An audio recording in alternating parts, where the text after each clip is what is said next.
understand me.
shelter of the lotus feet of the Supreme Personality of Godhead and worship Him. The Bhagavad Gita, Lord Krishna advised Arjuna many times to surrender unto Him, especially at the end of the 9th chapter. If you want to be perfect, and Prabhupada adds that here. Like, dear Arjuna, just always think of me, become my devotee, worship me, and offer your obeisances unto me. So Prabhupada in this purport adds this to the beginning of the translation to this quintessential verse, 9th chapter, 34th verse. If you want to be perfect, you don't want to be perfect, you want to be mediocre, you want to be something else, then don't worship me, or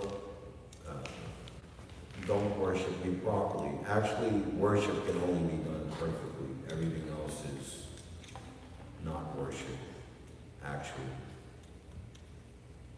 In this way, you will understand me, the personality of Godhead, and ultimately you will come back to me, back to Godhead, back home. Prabhupada's coining of this phrase was done in the presence of the spiritual master. Actually, the spiritual master, Srila Bhaktisiddhanta Saraswati, if my memory serves, he actually coined or originated the phrase. The goal of Gaudiya Math is to go back home, back to Godhead. And Prabhupada took that, and his first attempt to fulfill the order of the spiritual master, I think that you should push our movement in English. This will do good for you and for those who will help you. Actually, Srila Bhaktisiddhanta Saraswati Thakur, he gave the seed or clue to the all-expansive order in saying that I think that you should push our movement with those not conversant with the language of the already established members, which was basically Bengali, some Hindi. So those not conversant with those language, who does that include? Everyone. Print and distribute and as many books in all the languages of the world, and this Krishna consciousness movement will expand automatically. Prabhupada's instructions, spoken in Los Angeles in June 1975, just before the order and the successful execution of that order to publish and print all 17 volumes of the Chaitanya Charitamrita in 2 months.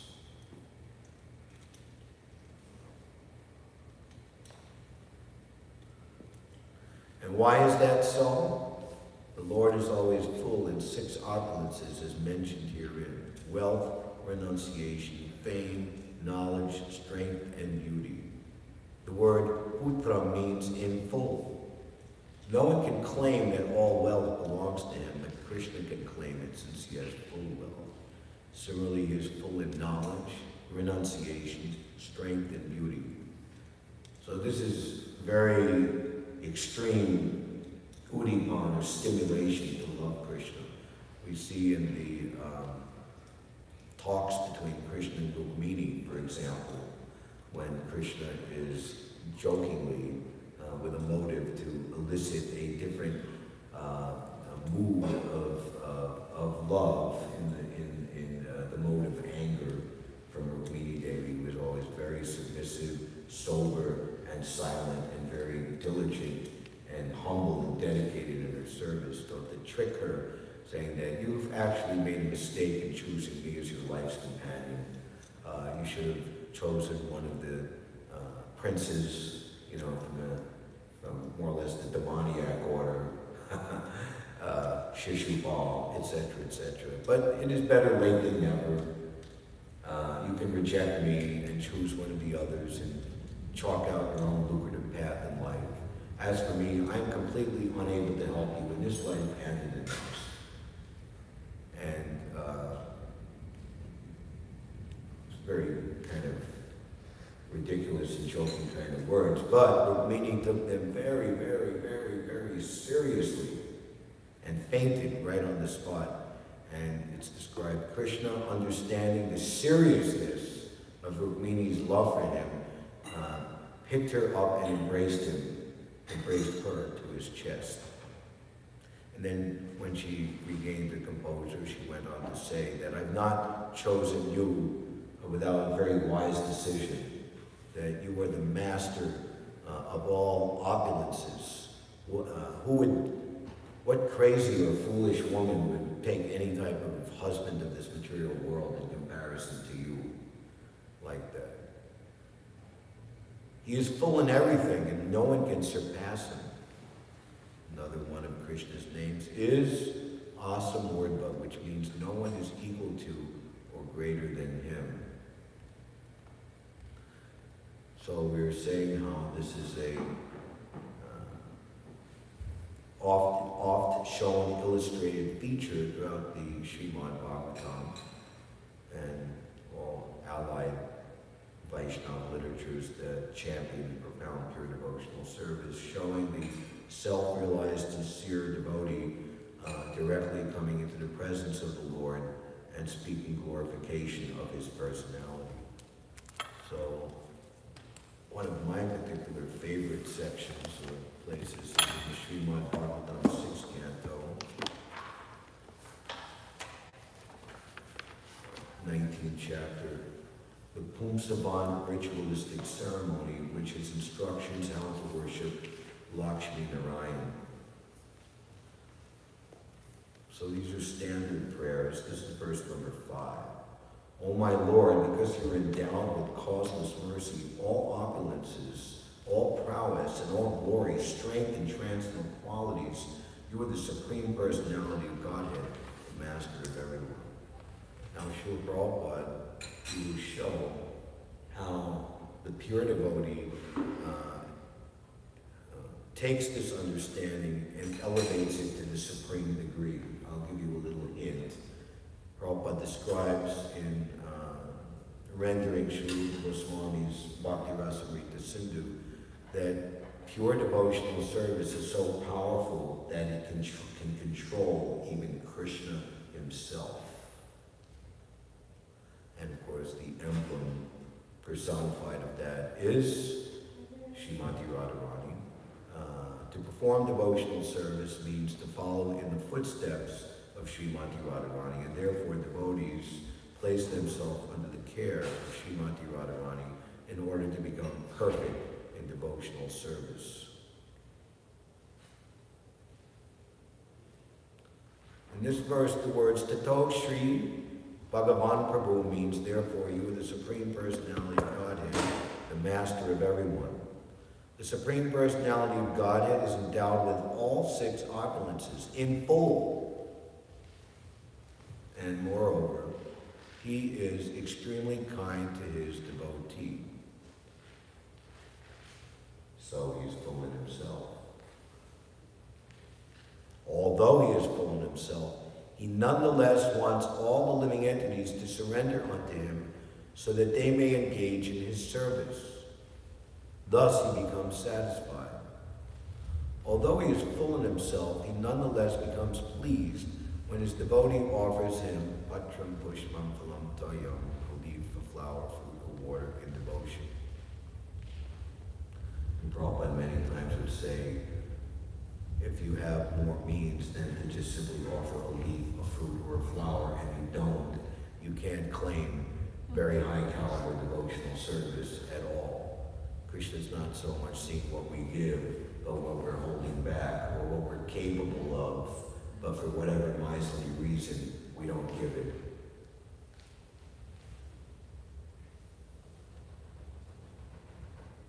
Sometimes the Lord, as the child of Mother Yashoda, requests his devotee for some food, as if he were very hungry.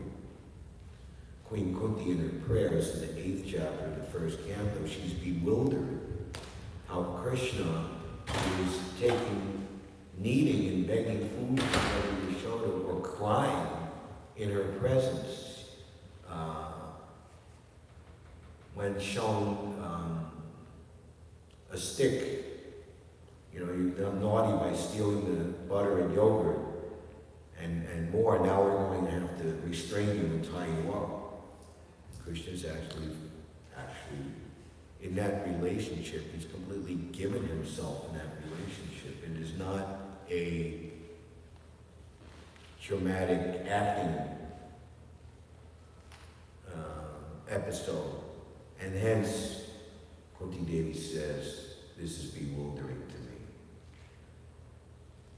So therefore, devotional service is on the supreme platform.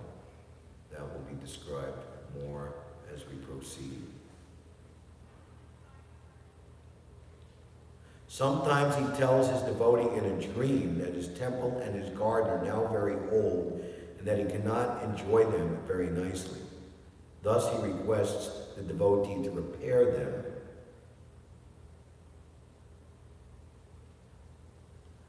So I don't know if we've all been told here in a dream that this temple is old and is in need of repair, but the same conclusion, whether we were instructed in a dream or directly by common sense or other methods, we're thus engaged. Sometimes he is buried in the earth and as if unable to come out, he requests his devotee to rescue him. So who can think of a prominent example from our given literatures of such a devotee thus ordered? Correct. And who was that deity that was needed to be rescued? Gopal deity. And where was he located? Govardhan Hill.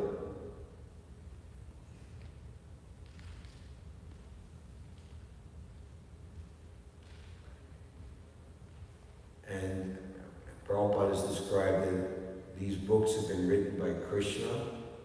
So the devotee wants to glorify the Lord, and the Lord wants to glorify the devotee.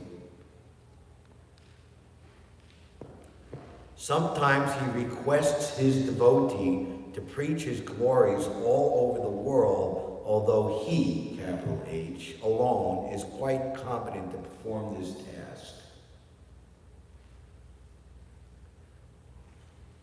Even though the Supreme Personality of Godhead is endowed with all possessions and is self-sufficient, he, this is a very nice word, very, very potent and deep, voluminous meaning word, and it's only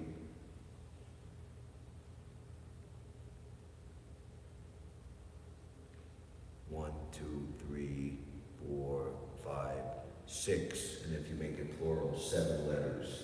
Depend, 6. Depends, 7 letters. Depends on his devotees. So the Lord can do it himself, but he depends on us to do it.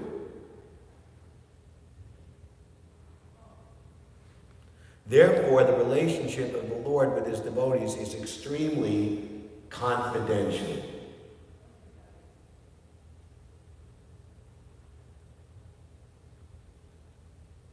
Krishnadas Kaviraj Goswami describes the most elevated, intimate, and confidential devotees of the Lord are the only ones who the Lord brings down with him from Goloka Vrindavan to expand this Sankirtan movement and preach love of Godhead and distribute it all over the universe. Only with them does he distribute, only with them does he taste love of Godhead, and only with them does he distribute to the people in general. Thus, the relationship of the Lord with his devotees is extremely confidential. Only the devotees can perceive how the Lord, although full in himself, depends on his devotee for some particular work. This is explained in Bhagavad Gita 11:33. This is where Krishna kind of really gets down to it and points out to Arjuna what's really happening, and it's time to get serious. Nimitim matram bhava savyasachin. O Arjuna, merely be an instrument in the fight. Lord Krishna had the competence to win the battle of Kurukshetra, but nonetheless he induced his devotee Arjuna to fight and become the cause of victory. Sri Chaitanya Mahaprabhu was quite competent enough to spread his name and mission all over the world, but still he depended upon his devotee to do this work.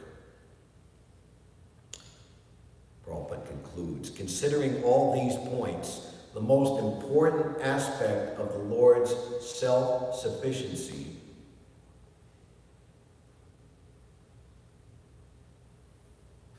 is that he depends on his devotees.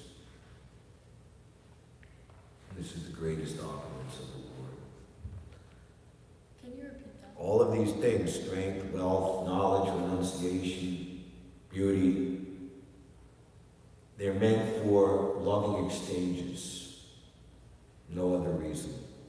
And we see the paltry representations of these things in this material world, how they're so grossly and grotesquely and ghastly misused and misrepresented by not being employed in the way that they should be in pure devotional service between the Lord and the servant. Considering all these points, the most important aspect of the Supreme Lord's self-sufficiency is that he depends on his devotees. This is called his causeless mercy. The devotee who has perceived this causeless mercy of the Supreme Personality of Godhead by realization can understand the master and the servant, or the glory of the master and servant. Dasya Prem.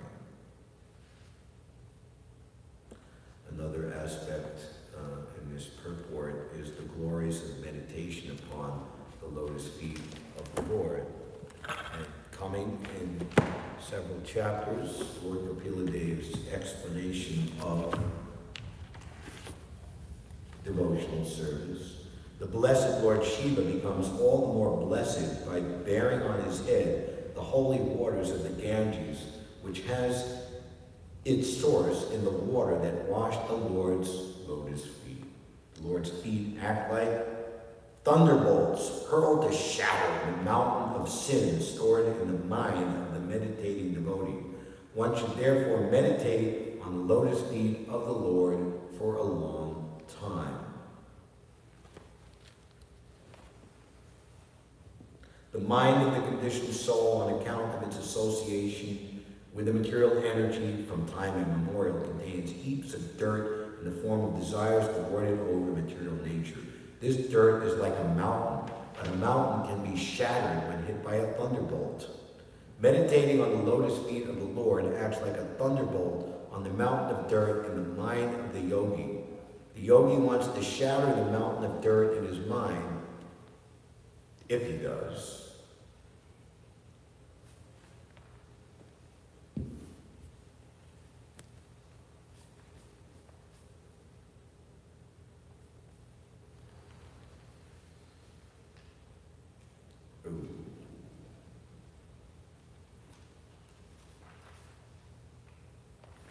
Bear with me.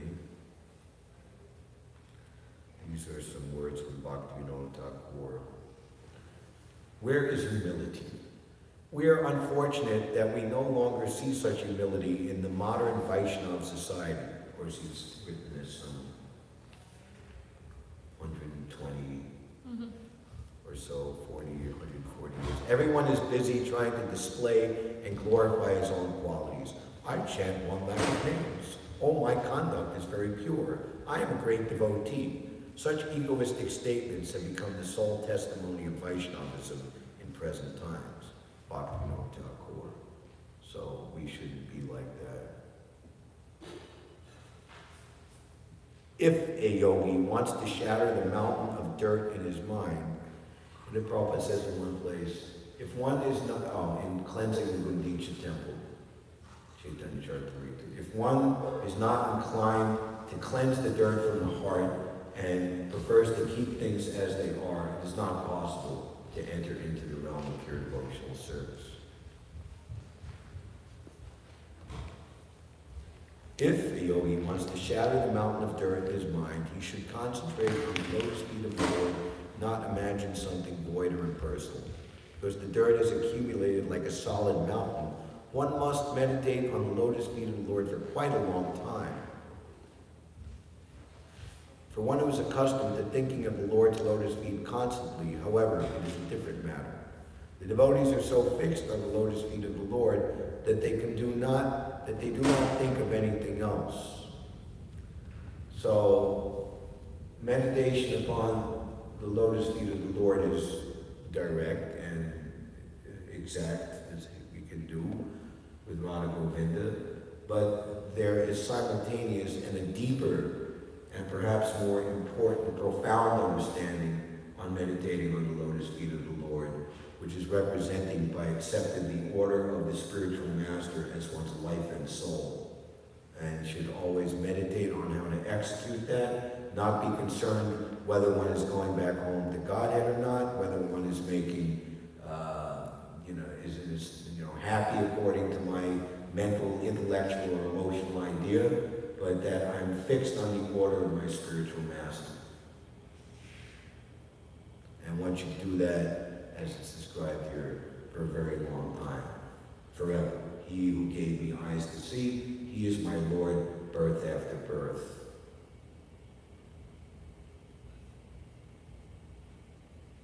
Those who practice the yoga system must meditate on the lotus feet of the Lord for a long time after following the regular principles, and thereby controlling the senses.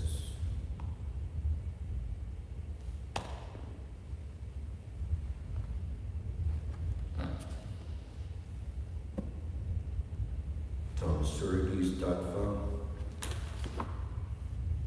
Babutsa Hadaha Sabda Vipardhana Adapidam Aishvarya Vairagya Yasho Vavoda Kiryashya Puja Mahangabhati.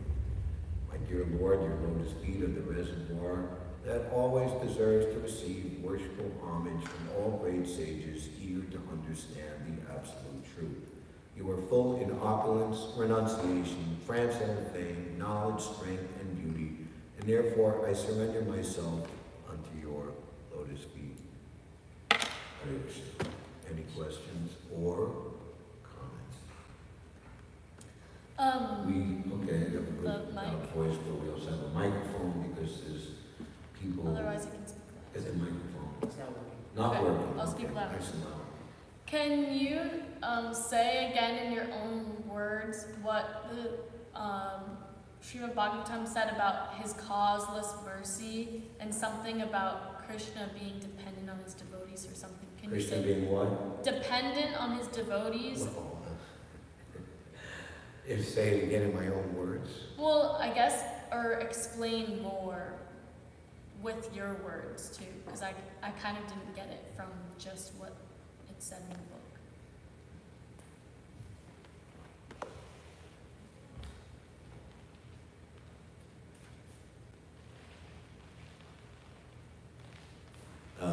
Speaking about Bonaventure Puri, that he manifested this incredible devotional service to Gopal. It all happened very, very quickly, rescuing the deity and establishing the temple, and everyone from the village, actually it was by Anayor, where Krishna 5,000 years earlier had manifested himself as Govardhan Hill. And even now it's the highest part of the hill. Krishnadas Kaviraj Goswami describes how this was very miraculous. And then Prabhupada went on to say that similarly this Krishna consciousness movement has expanded all over the world. And Prabhupada's writing this in 1971. In just 4 or 5 years, and people are amazed. But actually, all this is being done by Krishna's mercy, causeless mercy. Why does Krishna have to take 4 or 5 years? In 4 or 5 seconds, he could spread his name and fame like wildfire all over the world. And what is Prabhupada's answer to that posed question? That he's giving his devotees some way to show that they love me. Devotional service is in and of itself, the opportunity to perform pure devotional service is the Lord's causeless mercy. Because without it, what would we do? Or what would be, we're created for devotional service. Or we exist to render pure devotional service. That's the very meaning of our identity. Missing Krishna means to miss yourself, whereas knowing Krishna means to know yourself. How's that?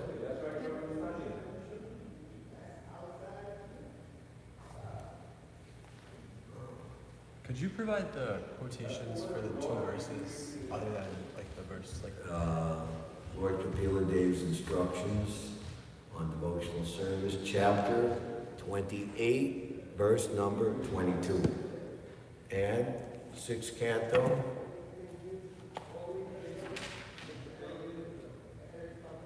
Have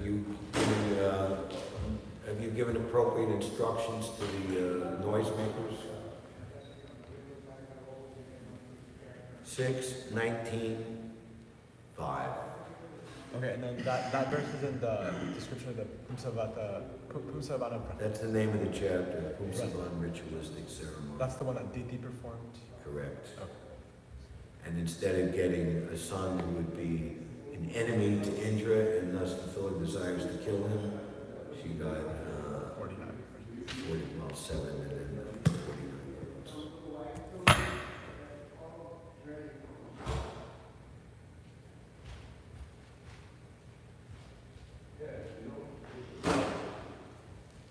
Why don't they take it somewhere else? Oh, it's up there? Okay. So, last week we were looking at the Purushottam Mahasamahya of the Padma Purana, and we want to continue where we left off, and we're at a very good part. It's where Lord Vishnu has brought Purushottam month, previously known as Malmas. She's personified in the feminine gender.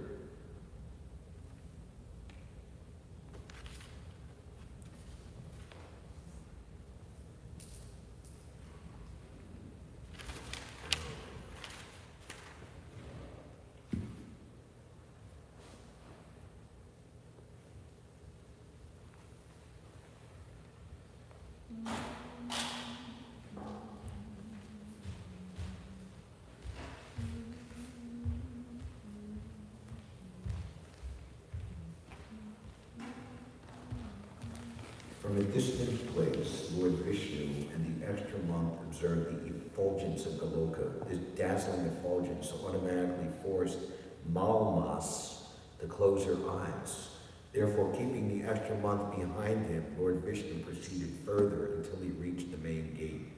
There, the doorkeeper paid his respects to him. Having reached the supreme abode, Lord Vishnu met Lord Sri Krishna, who was surrounded by many devoted gopis. Lord Vishnu was the husband of Rama Devi, it's another name for the goddess of fortune. He paid his obeisances to Lord Sri Krishna. Then he made the extra month also offer her obeisances at the lotus feet of Lord Sri Krishna, even though she was crying loudly. Immediately, Sri Krishna asked, why is she crying? She is in Goloka Vrindavan. Why is she crying?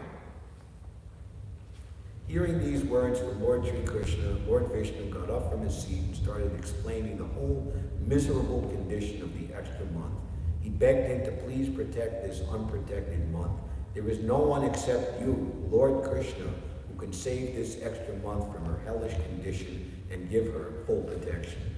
Having said these words, Lord Vishnu remained standing in front of Lord Krishna with folded hands.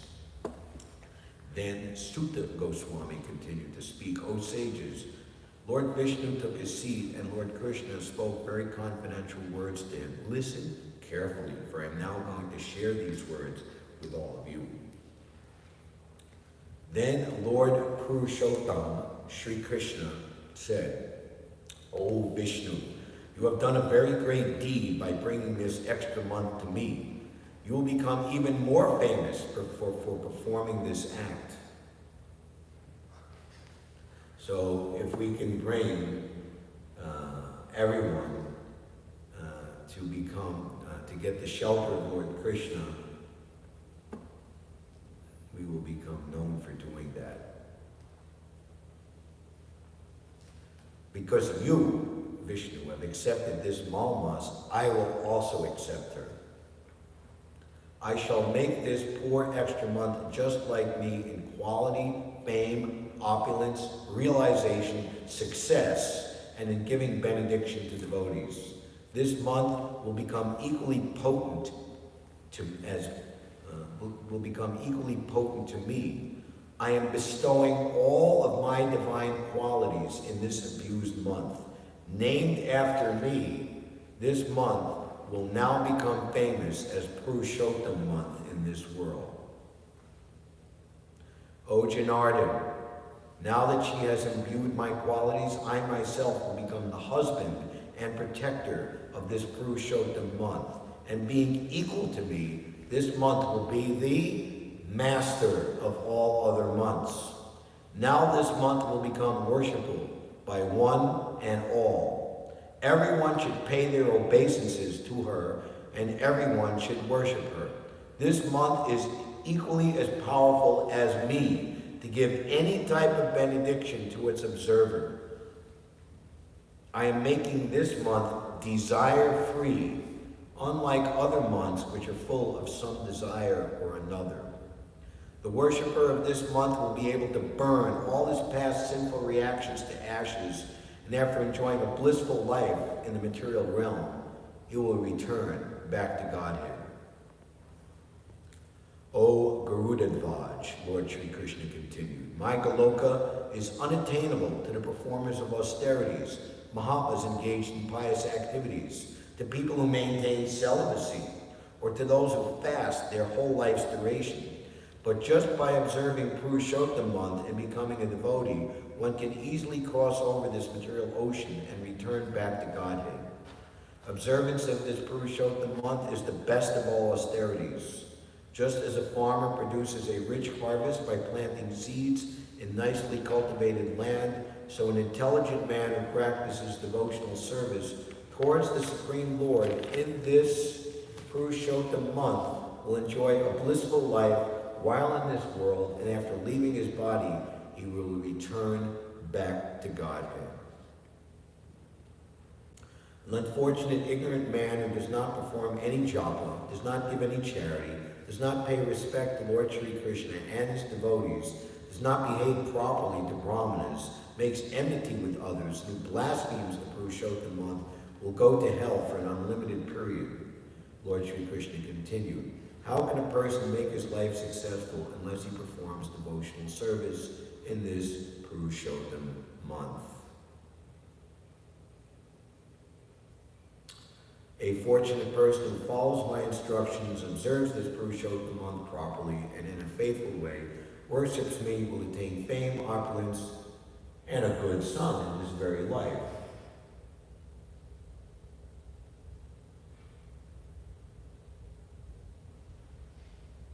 If we can help make good devotees, that's the same as having a good son or daughter, even better. After enjoying a happy life, he will return back to Goloka Dham. By following my instructions, everyone should worship this sacred month. I've made it the best among all other months. O husband of Rama Devi, give up all kinds of mental speculation about this extra month. Just take this Purushottam month with you to your Vaikuntha abode. We'll conclude with one other story to describe Lord Krishna's mercy in elevating one who's seemingly in the most unfortunate, lowest position to the highest position. there was a very nice holiday or observance in Vrindavan, especially around Rama and Reti, called Ban Bihar Prikram. It's on the second day of the waning moon, or the second day of the month of Jesta, just after Vaishak Mas ends. And the custom is that the temple deities, Radha Krishna deities, they come from the altar, and a very nicely decorated cottage or bungalow is made just by the entrance gate to the property of the temple along the Parikram path, and everyone goes on evening Vrindavan Prikram in the early evening, and prasadam from the temples, from the deities in the form of little kakris, that kind of like cucumbers and watermelons and lemon juice and other things are freely distributed. So this is based on a pastime that the gopis and manjaris, they build a similar cottage for Radha and Krishna to enjoy the early summer atmosphere, and all of the different flowers and flower bushes and various types of foliage, they all bloom when Radha and Krishna are coming in a very, very beautiful and fragrant way, putting literally their best forward. So there's one little 4-leaf flower which has no scent, and we understand that it's not proper or even offensive to offer to Krishna flowers that have no scent. So this little flower is lamenting that I made it all the way to the Leelas of the Lord, and I'm a completely useless flower. I have nothing to offer, so let me at least do something practical with my life, that when Krishna comes by, I will throw myself off this bush, and he can step on me with his lotus feet, and thus I will be, my life will have a complete success, at least in that way. So lamenting and lamenting, and as Krishna is approaching, he hears and understands the mentality and the position of this poor little flower, and just before his foot is about to step on her, he stops, picks her up, and places her on the top of his crown. That's a Brijabasi story that illustrates that. So humility is the key and the gateway to being placed in the topmost position.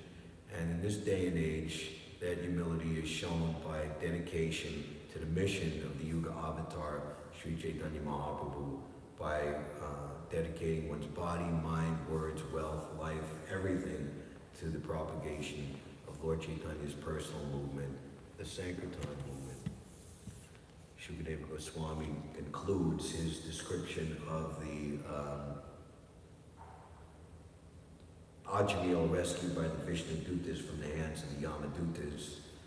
Of course, he inadvertently called the name of Vishnu, thinking that of his son Narayan, and by that he was saved.